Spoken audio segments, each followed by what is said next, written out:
On va parler bien évidemment de cette conférence qu'a animée l'actuel Premier ministre. Il s'agit bien sûr de M.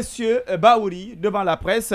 L'homme n'est pas passé par le dos de la cuillère sur l'ensemble des questions qu'on lui a posées. Il est resté droit dans ses bottes, comme il sait le faire. Il a fait bien évidemment des affirmations qui ont suscité pas mal de réactions au niveau bien sûr des QG des formations politiques. Mpali Guilavogui, vous avez suivi cette conférence de presse. Premièrement, globalement, quel enseignement vous tirez avant d'aller sur les différents pans avant de venir sur le fond du grand oral du Premier ministre, un exercice à mes yeux qui ont été un exercice assez délicat pour lui parce qu'il a fait sur certaines questions assez d'acrobatie. Mais sur la forme, il faut dire qu'une conférence de presse, c'est par définition un événement. Au cours duquel des journalistes sont conviés, sont invités par ceux qui font l'actualité, et un événement au cours de laquelle on informe, donc à travers des médias, l'opinion. Voilà, donc là-dessus, je crois que M. Bahouri a abordé plusieurs questions. Mais sauf qu'il n'y a pas eu de nouveautés. Parce que vous prenez par exemple la conduite de la transition. M. Bahouri est venu reprendre mot par mot ce qu'on a déjà entendu. Voilà, vous prenez la conduite de la transition, le cadre de dialogue. Il dit que bientôt le cadre de dialogue va être relancé. Et je crois que bien avant d'ailleurs sa nomination et même son passage chez nos confrères du RFI, ça a été le même argument qu'il a utilisé. Donc bref, sur la forme, il n'y a pas de nouveauté. Et je crois que M. Bahouri n'a pas informé, puisqu'il a repris un peu les refrains des dirigeants actuels, c'est-à-dire le CNRD. Oui, mais quand il dit que les incendies aujourd'hui ne sont pas des faits isolés et c'est des cas, c'est-à-dire c'est des actes criminels qui visent à saboter les actions. Alors, on va directement par le premier. Le premier, M. Bahouri, sur, on va dire, le flou autour de la durée de la transition. Voilà, le flou autour de sa conférence n'a pas permis à l'opinion de savoir à quand la fin de la transition. Et ça, c'est un problème. L'objectif était quand même de situer les Guinéens et de donner des éléments de preuve. Pourquoi est-ce qu'aujourd'hui, les Guinéens ne sont pas à même donc d'aller à ces élections? Donc, M. Bahouri a plutôt lancé la pierre dans le jardin, si vous voulez, de ses adversaires politiques. Parce que quand il dit qu'il y a certains éléments qui n'ont pas permis de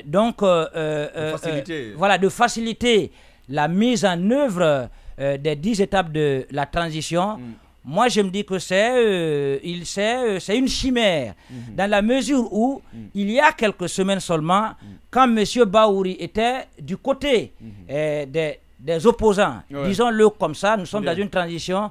C'est vrai qu'il n'y a pas d'opposition véritablement, mais aujourd'hui, sur la conduite de... Voilà, effectivement, il y a une catégorie de mouvance et une catégorie d'opposition. Voilà, oui.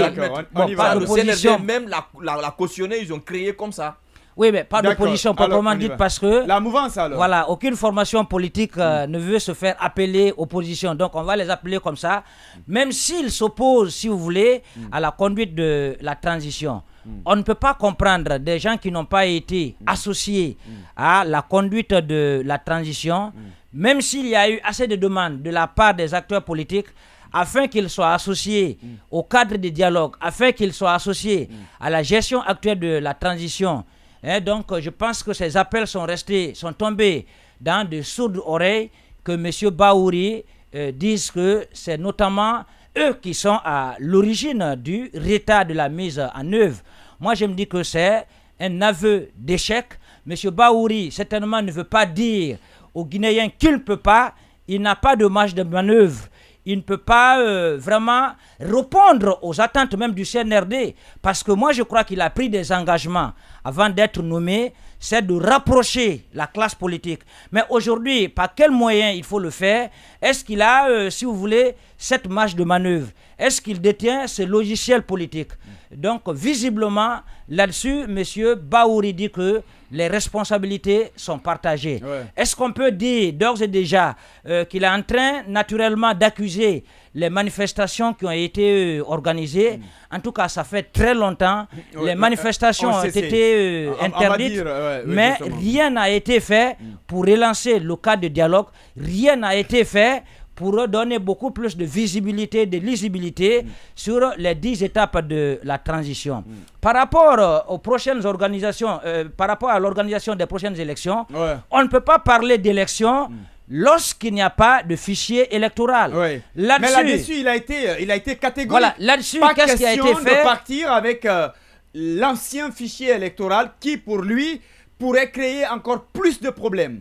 Et donc, pour lui, il faut aller directement au RAVEC. C'est l'unique alternative possible. Voilà, il parle de RAVEC.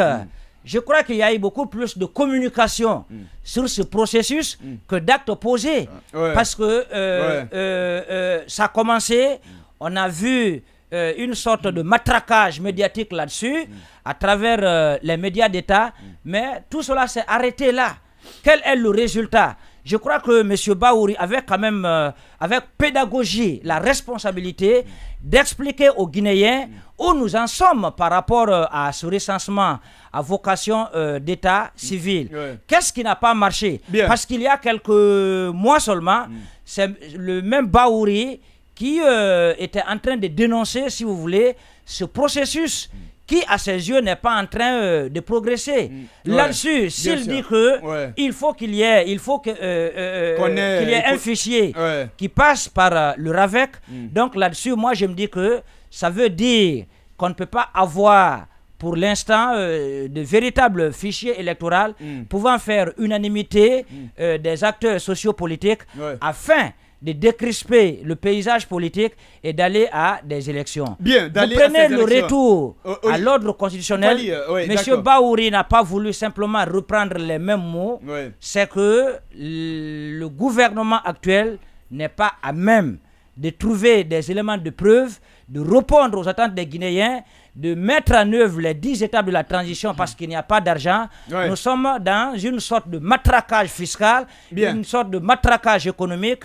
Donc, avec l'inflation qui monte au galop, aujourd'hui, les Guinéens ne seront pas à même d'aller aux élections en fin d'année. Bien, on a compris, Mfali Guilavogui.